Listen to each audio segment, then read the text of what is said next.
Selamat datang di kegiatan Ngopi, ngobrol asik seputar narkotika. Ya, kegiatan ini merupakan hasil kolaborasi antara Badan Narkotika Nasional Provinsi Jawa Timur yang bekerja sama dengan Komisi Nasional Pendidikan Provinsi Jawa Timur. Perkenalkan, nama saya Hanif Ibrahim selaku moderator di kegiatan kali ini. Nah, di samping kita nih sudah ada narasumber yang spesial. Ya, mungkin bisa memperkenalkan diri dulu. Iya, mohon izin ya Mas ya. Perkenalkan, nama saya Revi Ahmad Zuhair. Teman-teman bisa panggil saya Revi. Saya mahasiswa Fakultas Ilmu Sosial dan Politik Universitas Airlangga dan saya asli Surabaya. Gitu. Wah, arek Surabaya. Iya. Cak berarti celokane Cak Revi. Nah, langsung aja nih. Cak Revi ini kan seorang pemuda. Nah, pemuda itu biasanya terkenal akan semangat, jiwa membara, jiwa sosial dan jiwa menggebu-gebu yang tinggi. Nah, kita juga harus peka terhadap lingkungan sekitar. Nah, di awal tahun ini nih, Cak Revi ini punya cerita yang menarik dan saya rasa nggak semua orang itu punya pengalaman yang sama. Ya, kalau nggak salah kan pernah ada, ya bisa dikatakan sebuah bencana yang melanda Indonesia, tepatnya di Pulau Sulawesi. Nah, mungkin bisa cerita bagaimana sih heroismenya seorang Cak Revi dalam menghadapi hal tersebut. Iya, terima kasih ya Mas Hanif ya atas kesempatannya. Jadi memang betul apa yang disampaikan oleh Mas Hanif. Saya terdapat kesempatan yang menurut saya sangat-sangat sangat-sangat berkesan begitu ya. Ketika di awal tahun 2021, memang kesempatan ini bisa dikatakan ada yang berkesan, ada yang tidak mengesankan karena kesannya ini lebih pada berkaitan dengan penanggulangan bencana alam. Tentunya berkaitan dengan bencana alam, semua orang tidak akan menginginkan berkaitan kebencanaan alam itu terjadi di sebuah daerah begitu ya. Tapi menurut saya sebagai pribadi, saya akhirnya berusaha untuk melihat bahwasanya ini adalah salah satu kesempatan yang perlu saya ambil, bahwasanya bagaimana seorang insan atau seorang manusia berusaha untuk bisa saling memberikan suatu semangat moral ya kan, dan juga kepedulian bagi sesama manusianya begitu. Nah, tepatnya pada tahun 2021 di awal tahun kemarin pada bulan Februari, masyarakat yang ada di Kepulauan Sulawesi Barat, tepatnya di Kabupaten Mamuju dan juga Majene sekitarnya, mengalami sebuah musibah begitu ya, musibah bencana alam. Ketika itu kawan-kawan atau saudara-saudara yang ada di sana dilanda suatu kebencanaan yaitu gempa bumi begitu. Nah, karena saya bagian dari bonek disaster response team, yang dimana bonek disaster response team ini adalah salah satu divisi kemanusiaan yang dimiliki oleh kawan-kawan Greenot ya, Tribun Utara di sisi utara Stadion Gelora Bung Tomo begitu ya. Di situ saya berusaha untuk proaktif dan juga mengikuti kegiatan-kegiatan yang dilakukan oleh kawan-kawan BDRT atau bonek disaster response team guna untuk menanggulangi kebencanaan alam ya kan, berkaitan dengan search and rescue ya kan. Dan akhirnya di situ terbentuklah tim ya kan, dan juga akhirnya kita disodorkan untuk berangkat secara langsung menuju ke lokasi kebencanaan. Nah, ketika itu kawan-kawan yang berasal dari BDRT itu tergabung dalam suatu komunitas atau lebih pada mobilisasi begitu ya, suatu hal yang sifatnya mobilisasi yaitu bernama Bonek Peduli. Nah, kita berangkat dari Surabaya menuju ke Sulawesi begitu dengan menggunakan kendaraan darat begitu, melalui jalur darat. Nah, otomatis ketika nanti melalui jalur darat, otomatis ya nantinya menggunakan transportasi laut begitu ya. Kurang lebih memakan sekitar 30 jam ya kan, 30 jam di laut ya kan. Sehari Di atas kapal 30 lebih jam ya kan. Nah, akhirnya pasca kita tiba di Pelabuhan Makassar, kita akhirnya bergerak ya kan menuju ke Mamuju ya kan. Kurang lebih perjalanan dari Makassar menuju Mamuju itu memakan sekitar waktu 9 sampai 10 jam ya kan. Yang dimana kendaraan-kendaraan itu kita mengawal suatu kendaraan yang akan membawa logistik kita. Jadi logistik kita semacam kayak bantuan sembako ya kan, bantuan-bantuan yang dikumpulkan oleh teman-teman masyarakat Kota Surabaya itu kemudian menjadi satu melalui transportasi truk gitu. Nah, kita kawal tuh ya kan. Makanya kenapa kok akhirnya memakan waktu 9 sampai 10 jam, karena kita agak cukup pelan-pelan ya kan berjalan ya kan, kita nggak akan mungkin mobil kita itu akhirnya mendahului ya kan, bisa jadi nantinya bakal sangat telat sekali ya kan truk kita. Nah, akhirnya kita tiba kurang lebih sekitar 10 jam di Mamuju begitu, dan memang kita sudah melakukan sebuah assessment ya sebelumnya ya, ada tim assessment ya kan yang diberangkatkan 2 minggu sebelum kita akhirnya tiba di Mamuju. Memang gunanya tim assessment ini berusaha untuk mengetahui secara langsung ya kan lokus daerah mana saja ya kan, daerah demografi mana saja yang memang kondisinya sangat parah ya kan, di antara kota Mamuju dan juga Kabupaten Mamuju. Nah, akhirnya kita memilih lokusnya di Kabupaten Mamuju sebelum masuk kota, kurang lebih ada sekitar 5 sampai 7 kilo lah sebelum masuk kota. Dan akhirnya kita tiba di posko ya kan, kita mendirikan tenda dan sebagainya, dan di sana kita memiliki sebuah program kerja gitu ya, ataupun agenda kegiatan yang kita lakukan. Salah satunya adalah psikologi sosial dan juga pendirian huntara atau hunian sementara begitu misalnya, berkaitan dengan pengalaman saya ketika itu ya gitu. Nah, Cak Revi sendiri di sana itu berperan sebagai apa ini? Ya, jadi karena saya ini saat ini statusnya adalah sebagai mahasiswa gitu ya, yang dikenal teman-teman sebagai pemuda milenial ya kan, saya diberikan tanggung jawab atau diamanahi sebagai divisi ataupun si psikologi sosial. Otomatis psikologi sosial ya berkaitan dengan trauma healing ya kan, menghibur adik-adik yang ada di sana, berusaha untuk memberikan suatu edukasi ya kan, berusaha untuk akhirnya mengenal secara lebih lanjut dengan adik-adik yang ada di sana gitu. Wah, keren-keren. Kemudian tanggapan masyarakat itu bagaimana dengan kehadiran dari Cak Revi dan kawan-kawan ini? Iya, jadi memang ketika itu kami mengusung semangat kepemudaan ya, dalam artian mungkin kalau masyarakat secara awam mengenal kelompok supporter ya kan, apalagi bonek begitu ya dalam tanda kutip, itu kan bisa dikatakan stigmanya agak cenderung negatif begitu ya. Nah, ketika akhirnya melihat kelompok supporter yang berangkat menuju ke lokus kebencanaan, akhirnya mereka tersadarkan bahwasanya stigma berkaitan negatif itu hanya di framing media saja gitu ya kan. Tapi berkaitan dengan tindak lanjut secara langsungnya di lapangan, mereka sangat-sangat terbuka dengan kehadiran kita semuanya, dengan kehadiran kami ketika itu. Dan memang di situ ada beberapa segmentasi kawan-kawan mahasiswa ya kan, yang akhirnya berusaha untuk melakukan pendekatan secara persuasi, mengajak ngobrol, kita tegur sapa dan sebagainya. Malah saya mengibaratkan bahwasanya kita hadir ini bukan siapa-siapa, tapi ketika pulang kita menjadi saudara. Itu sih salah satu slogan yang akhirnya tercetus waktu di lokasi kebencanaan alam. Wah, keren sekali nih. Jadi kita memberikan sebuah branding yang awalnya ya maaf agak kita melihat supporter itu negatif, tapi dengan adanya tindak langsung dan terjun ke masyarakat, masyarakat itu mengerti, oh ternyata supporter itu orangnya itu sangat peduli, sangat peka, mau mengulurkan tangan. Nah, Cak Revi ini dulu juga pernah cerita nih, kalau pernah datang ke suatu daerah yang masih menjunjung tinggi kearifan lokalnya. Ya, itu masih di Pulau Jawa, tapi ada di bagian paling barat ya, yaitu di daerah Baduy. Nah, menarik ini. Kita kan kalau dengar Baduy itu masih banyak yang belum mengerti. Ya, mungkin bisa cerita ini. Iya. Jadi sebetulnya hampir sama dengan tahun 2021 ketika itu saya hadir sekitar di awal tahun 2019 begitu ya, di kepulauan, bukan kepulauan ya, lebih pada provinsi Banten begitu ya, dan memang mayoritas di sana adalah suku Baduy begitu. Dan ketika itu tajuk yang akhirnya saya memberangkatkan diri untuk berangkat ke provinsi Banten sama kurang lebih berkaitan dengan kebencanaan alam. Ketika itu terdapat suatu bencana alam, tsunami Selat Sunda begitu ya, karena meletusnya Gunung Anak Krakatau begitu.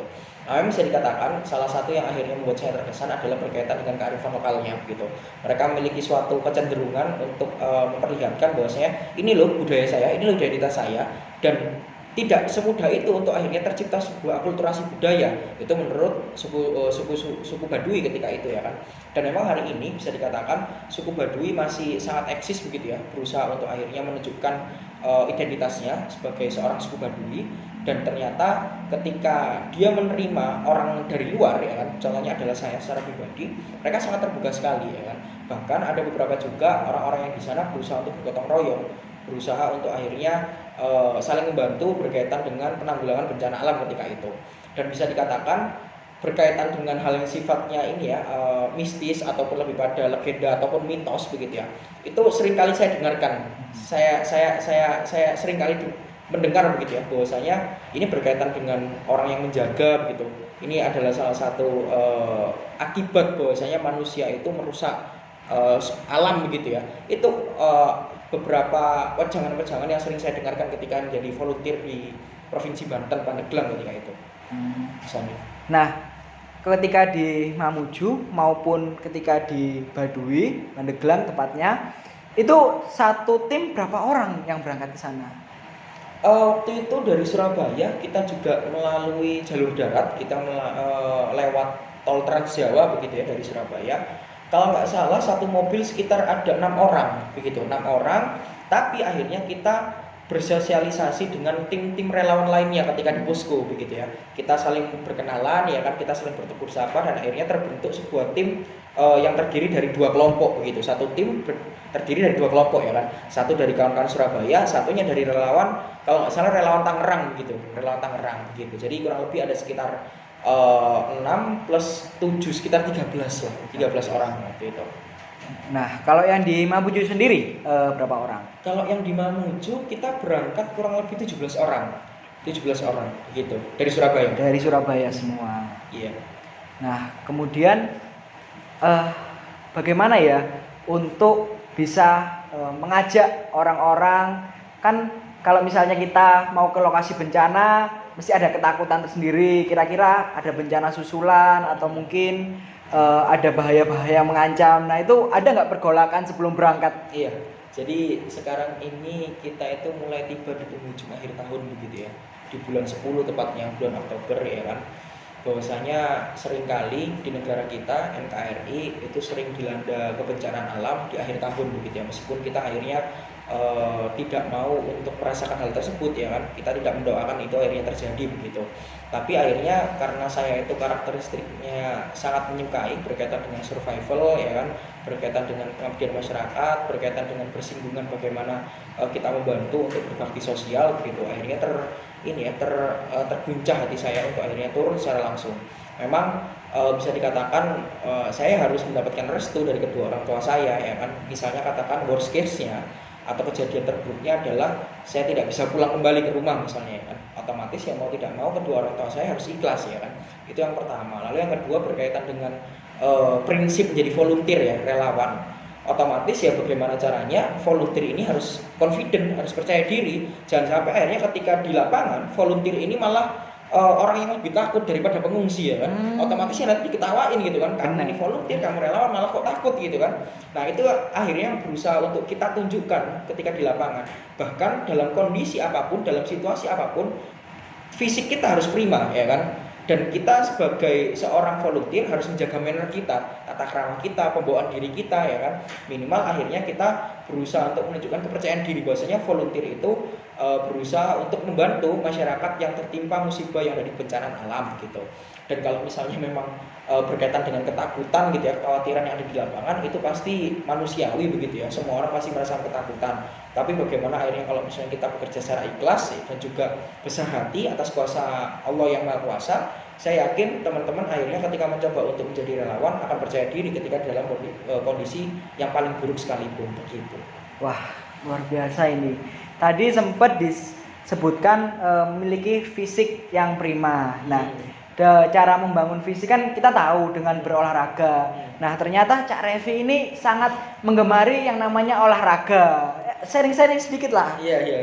Gimana? Kan mengingat kita di akhir-akhir ini, di masa milenial ini, banyak kendala itu orang-orang jadi malas bergerak. Hiburan udah ada YouTube, Netflix, kemudian main Instagram seharian. Terus kita mau mesen makanan, pesen lewat GoFood, orang makanan yang datang ke depan rumah. Kan akhirnya kita jadi jarang bergerak keluar rumah. Nah, gimana sih? Sekarang ini kan kita tiba di era disrupsi ya. Dalam artian era disrupsi otomatis seluruh informasi akan kita mudah dapatkan. Apalagi kita memiliki semua ini ya, alat ataupun device berkaitan dengan digitalisasi. Sama halnya dengan acara kita hari ini. Kalau misalnya acara ini mengandung unsur yang positif, otomatis itu akan diterima oleh kalayak publik. Tapi kalau misalnya katakan kita menggunakan device untuk digitalisasi menuju ke arah negatif, malah akhirnya cenderung merugikan diri kita sendiri atau bahkan merugikan orang banyak begitu ya.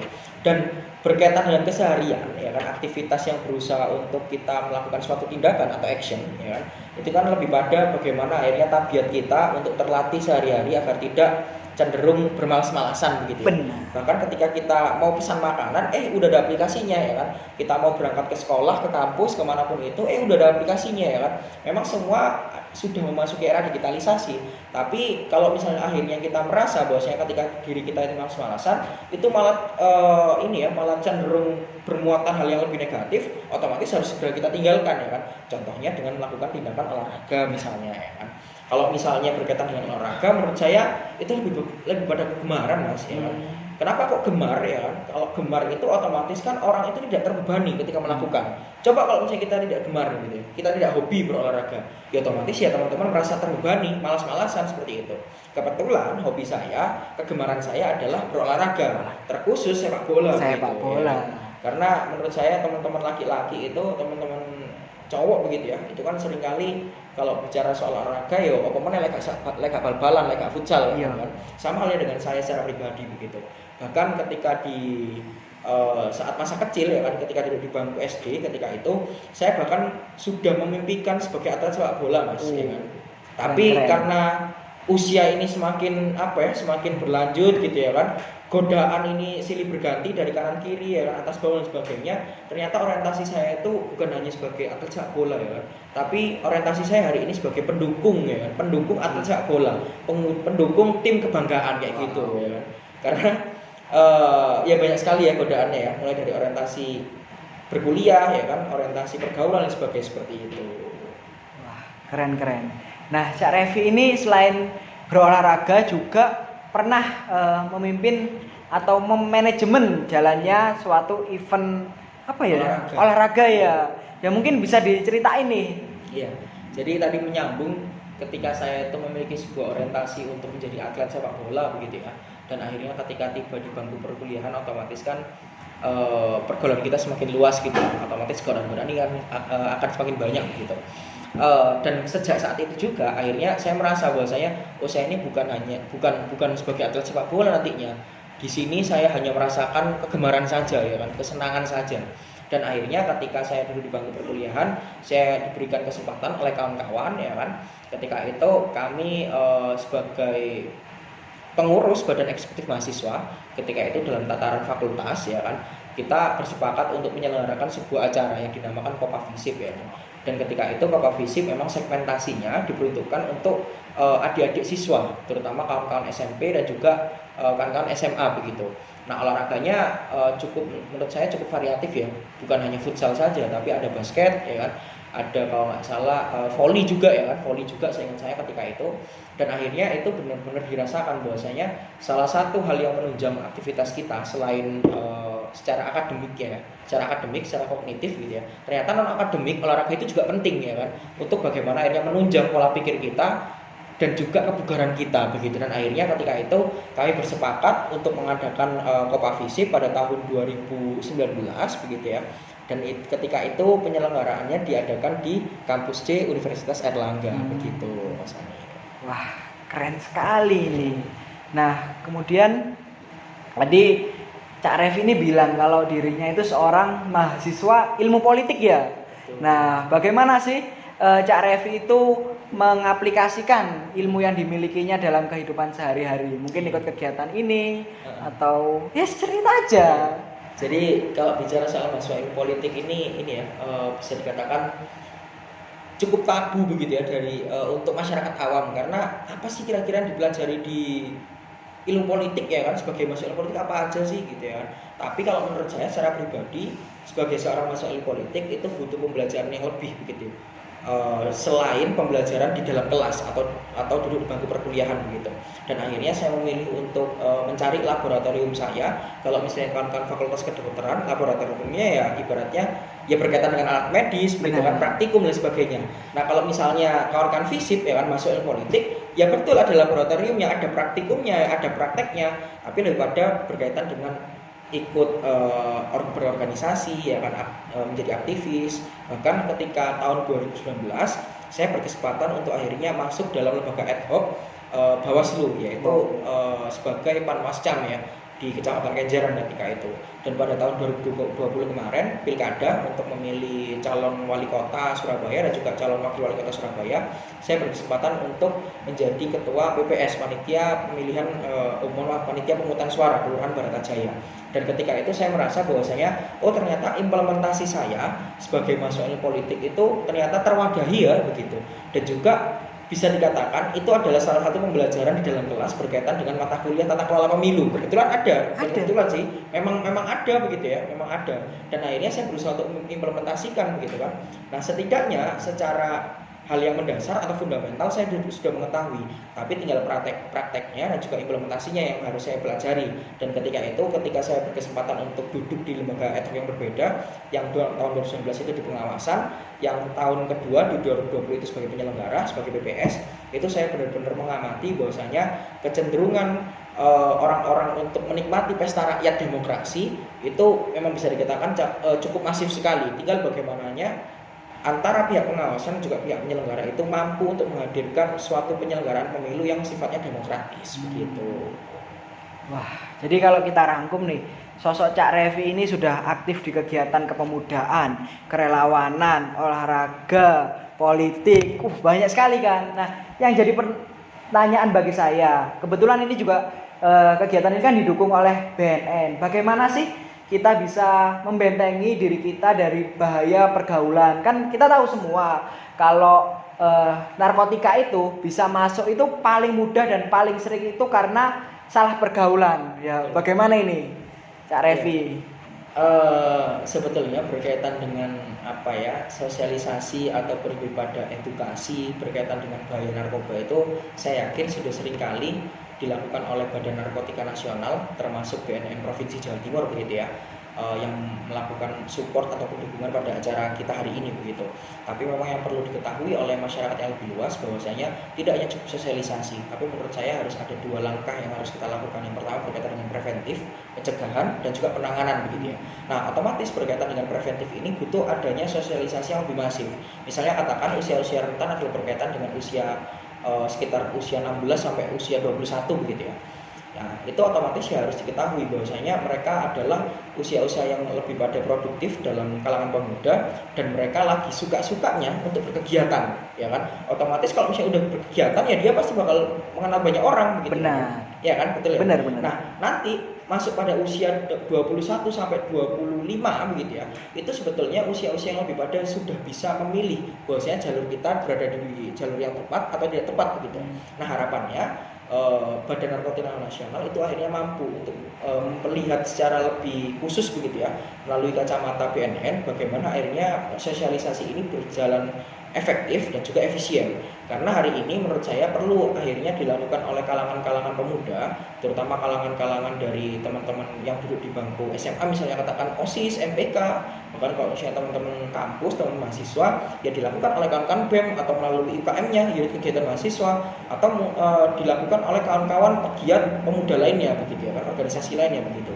Itu menurut saya lebih akhirnya mampu untuk didengarkan oleh orang-orang ataupun teman-teman yang sifatnya mungkin agak sedikit lebih pada terombang-ambing begitu ya, masih belum menentukan keputusan begitu ya kan.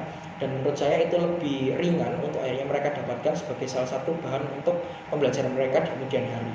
Karena saya pasti mengalami betul ya, saya pernah mengalami maksudnya ketika akhirnya berbicara soal pergaulan yang lebih luas dan juga lebih lebar begitu berkaitan dengan media-media ataupun alat untuk mendekatkan diri kepada salah satu individu melalui cara yang tidak benar ya kan. Nah, harapannya di kemudian hari nantinya kita juga bisa saling bekerja sama begitu ya antara teman-teman pemuda, instansi pemerintah ataupun kelompok-kelompok aktivis tertentu untuk menanggulangi adanya narkotika yang semakin menyebar di kalangan pemuda seperti itu Mas Hanif. Dan menurut saya harapannya itu menjadi salah satu hal yang terkhusus bisa dilakukan oleh kita semua dan salah satu kunci adalah dimulai dari diri kita. Gitu. Wah, kalau bisa kita simpulkan ya di bincang-bincang asik kali ini, kalau beraktivitas secara positif itu sangat diperlukan sebagai bentuk aktualisasi diri. Kita juga perlu untuk mengembangkan diri, tapi kita juga harus bisa memilih dan mengolah bagaimana agar kita tidak terjerumus terhadap pergaulan yang bebas, termasuk yang mendekatkan kita terhadap narkotika. Mungkin sekian dulu bincang kali ini. Saya mengucapkan terima kasih banyak kepada Cak Revi yang mau menyempatkan bisa hadir di tengah-tengah kita. Nah, kemudian saya juga mau menyuarakan jargon kebanggaan kita War on Drugs. Ya, terima kasih. Kurang lebihnya mohon maaf. Wassalamualaikum warahmatullahi wabarakatuh. Sampai jumpa di kegiatan berikutnya.